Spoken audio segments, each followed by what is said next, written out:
Black British feminism isn't just, a lot of complaints by black women.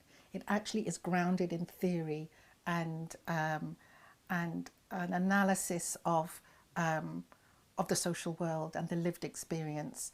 We have the concept of intersectionality at the heart of what we are talking about. I know intersectionality has become very much a buzzword. People say they're intersectional feminists. They say they're, you know, organizations will say they have intersectional policies to do with equalities, so that they will think of disability, race, class, gender, age, sexuality, and pregnancy and civil marriage. These are all the protected characteristics that are now talked about as being infused into the life of people now. But intersectionality is a black feminist framework, and it evolved from Kimberlé Crenshaw. She first coined the phrase intersectionality, but black feminists have been talking about it since 1851, when Sojourner Truth, who was born a slave in the USA, she was an abolitionist and a feminist, and she made a speech called "Ain't I a Woman?" She said, "I labour in the fields, I take the whip from the master. No man looks after me, would help me out of a carriage like they do white women. And ain't I a woman? I am still a woman, but you don't treat me as a woman." And she said this in a rally because white women were campaigning for the right to vote, but black people, African Americans, were not considered human enough to have the right of suffrage or the right to vote. And she was saying she had the double whammy of being a woman and being African American. So way back, we've been talking about, double, triple, quadruple disadvantage of women of colour, where race, gender, class, disability, all these layers become enmeshed in one. And the concept of intersectionality that Kimberlé Crenshaw then evolved in the 1990s very much drew on the work of Angela Davis. Angela Davis is my absolute hero, and the reason I am a black feminist is I was 10 years old and I saw her on TV. She was part of the Black Panther movement in the 1970s, and she did the Black Panther sign, and I was hooked. I was a little girl in Trinidad. But Angela looked at the conditions of women in enslavement, and she in African American societies, and she wrote a book called Women, Race and Class.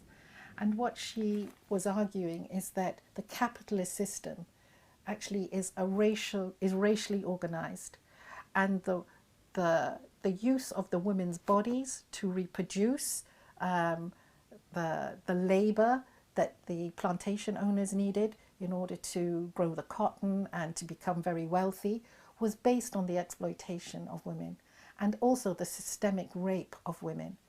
Rape was institutionalized under conditions of enslavement. So the idea of being a woman and being racialized is seen as foundational to black feminist theory. And Kimberlé Crenshaw developed a kind of model, which I've done here in a diagram for you. She called it the traffic light metaphor, that there are many roads leading to the personhood of the person in the middle. So these avenues of race, class, gender, these roads of disadvantage and discrimination flow into the lives of black women. And it could be that their race being seen as different. And I know in Black British Feminism, a book that I've edited, I talk about the way that the curve of the body, the shape of the nose, becomes a way in which women are constructed. It shouldn't matter, but it does. So the traffic light metaphor, what Kimberlé Crenshaw says, that when the disadvantage flows, you can get piled up at the intersections between race, class and gender, and how it shapes your life. And so what Kimberlé Crenshaw is saying in her traffic light metaphor is that the disadvantages based on the colour of your skin, where you've come from, your nationality, your citizenship, your sexuality. Lots of gay women have come to Britain to seek refuge from their very traditional societies and end up being deported, for example. So this would be a multiple discrimination. Not only do you not have the rights of citizenship and safety, but you are also being discriminated against because of your sexuality, because of your race, and just because you're different. And identity, our identities, how you see yourself. So I will describe myself to you. I am an Indo-Caribbean woman, a mixed race Indo-Caribbean woman. So there I'm already talking about my race, my gender. I'm a straight woman, so there's my sexuality. There would be a cis woman, there would be a number of different intersections in my life. And one of the biggest ones, I think, is your social class. It's one that we often don't talk about in terms of constructing our identities, but it actually is very important for us thinking about wealth and opportunity and the socio-economic positions that we have. So if you haven't got access to the privilege that class brings, that is part of the multiple pile-up that happens in your life. And education is meant to be a way out and through that.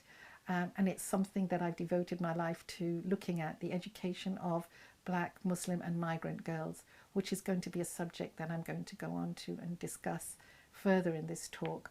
But I just wanted to say that the way in which all these multiple identities and these multiple avenues or lines or roads of discrimination come together structure our institutions. So the institutions serve certain people better than others. And as women of colour, we have to learn to navigate the structural racism and sexism that we find in those institutions. And I just know that as one of the few women professors of colour in Britain, how difficult that has been to be in our university, and how difficult it's been to navigate the systems of power which do privilege a male life. So for example, if you have a child and you have to take time out of work, a university career says that you must publish all the time, you must do research all the time. If you take your foot off the pedal to have a baby, you fall off the career ladder very easily. So you have to work through that and with that. So that's what I mean by structural discrimination. It privileges those who have the time or have a wife to look after them and don't have to have children. So our career structures will disadvantage women of colour and women, but particularly women of colour, because of all the multiple disadvantages that they bring from their backgrounds. Being a migrant, like I was saying, coming from a post-colonial country, and health is another big issue, and violence also within our own communities. These are all subjects that I'm going to talk about in the next section.